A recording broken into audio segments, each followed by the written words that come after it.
Okay guys, I'm creating a video to kind of go over that first project that I had in the syllabus that was visiting an artist studio or art museum or gallery. So that would be this one here. It's worth 10% of the grade. This is something that you'll have to do within the first 6 weeks or so of class. The due date will be February 28th. That seems like a long ways away, but this is kind of an involved project. That's why I'm giving you so much time. So I would suggest getting going and getting a plan going and getting started on this. You're going to kind of have some self-discipline in that if you are actually going to be going to an artist studio in person, you have to kind of plan it out and do these things on your own and be kind of self-motivated to do these things. So we'll take a look at this. So if we go into the content area of the class, you can see the syllabus here. I actually created a whole nother module underneath the syllabus called Project Number 1, Visit an Artist Gallery or Artist Studio. So we'll go in here. So it's worth 10% of your overall grade for the class, but you have options.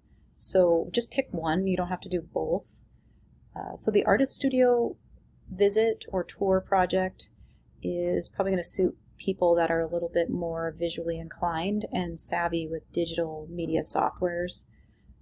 So stuff like Canva.com, PowerPoint, Google Slides, or even if you want to do a video presentation, maybe iMovie or Animoto.com is another one that you can use that's free. And there's actually other free online video editors that you are more than welcome to use that aren't too hard to use actually. Animoto actually has quite a few, Animoto.com actually has quite a few different videos, like tutorial videos on how to use it, and it's really easy to use. So this one might be for more like creative people that don't really like to write that much. The artist gallery visit may suit those who like to write more. So if you're more into writing a paper, this would be more up your alley. And this one also allows for a virtual visit, although in person would probably be more fun for you and me personally. But this one, the artist studio visit, you have to go in person. So it is limiting in that way, but luckily, hopefully a lot of you people do know someone that's an artist. So I'll take a look at these PDF documents here and we'll just kind of go over these. So this first one, visit an artist studio. Remember, you just choose one of these. So this is one of the options that you could choose, but this is something that has to be done in person. So basically complete an artist studio visit.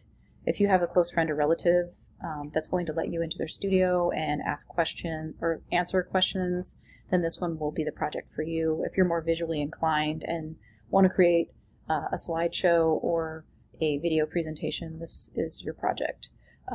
So quilters, card customizers, furniture makers are folk artists. So folk artists are really common. So you might have parents or grandparents or like relatives or friends that are folk artists, or real, regular artists such as trained artists. Maybe you know people that paint or do anything like that. So maybe ceramicists. If that's the case, then this project's probably going to be a good one for you to choose.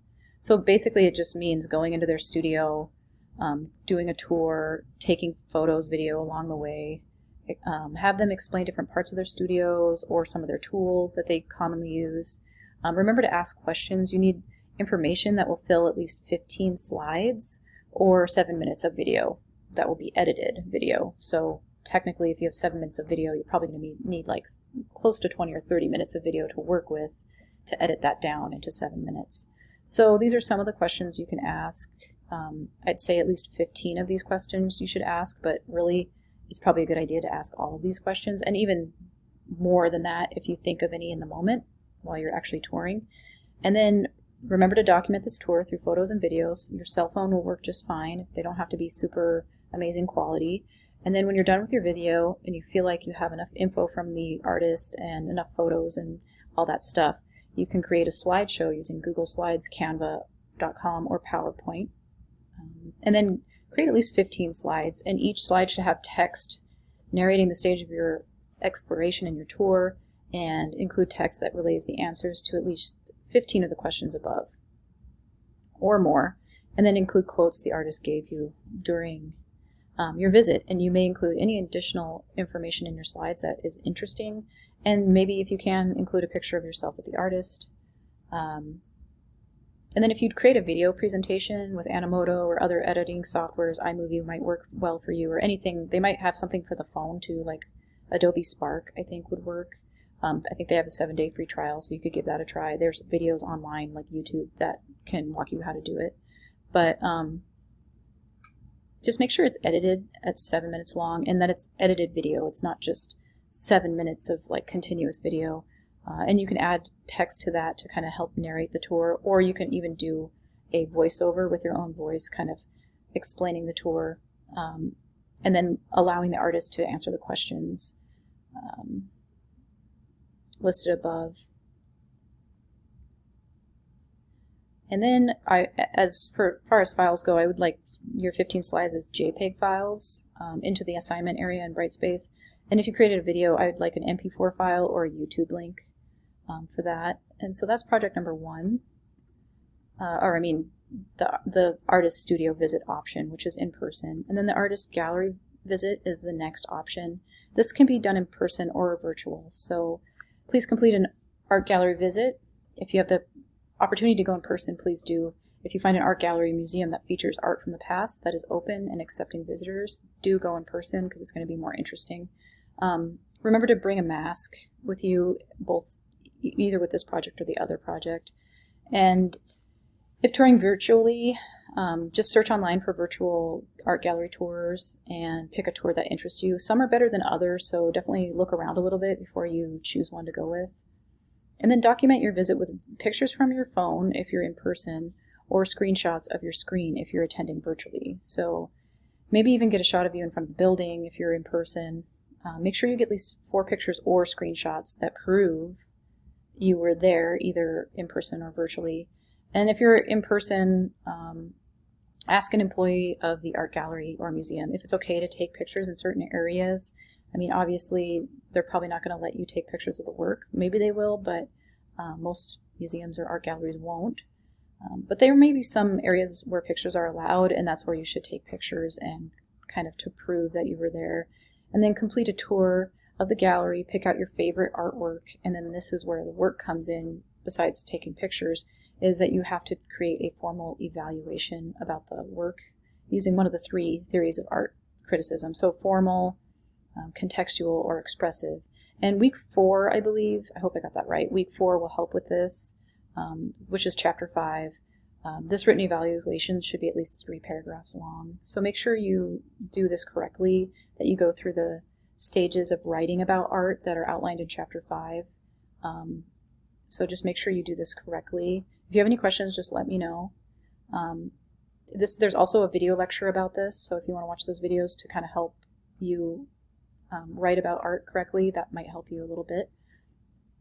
What I'm looking for. So next, find some information about the artist and write 2 paragraphs about the artist. So anything you find interesting about the artist, like a biography or explanation of the art they produced during their lifetime, would work. And just include enough information, obviously, to fill 2 paragraphs. And then I'd like a paragraph about the art gallery or museum that you visited. So any kind of interesting historical facts or even current facts can do for that. And then just use Microsoft Word or Google Docs and then place your photos or screenshots one after the other. So there should be at least 4. There can be more if you want. And then place your 3-paragraph written evaluation of an artwork under that. And then next include the 2 paragraphs about the artist. And then next include the 1 paragraph, oops, I have a typo here, about the museum or art gallery that you visited. And then save this out as a PDF file and upload that to Brightspace for a grade. So those are the 2 options that you have with project number 1. And so choose wisely, and good luck. Let me know if you have any questions, and we'll talk to you later.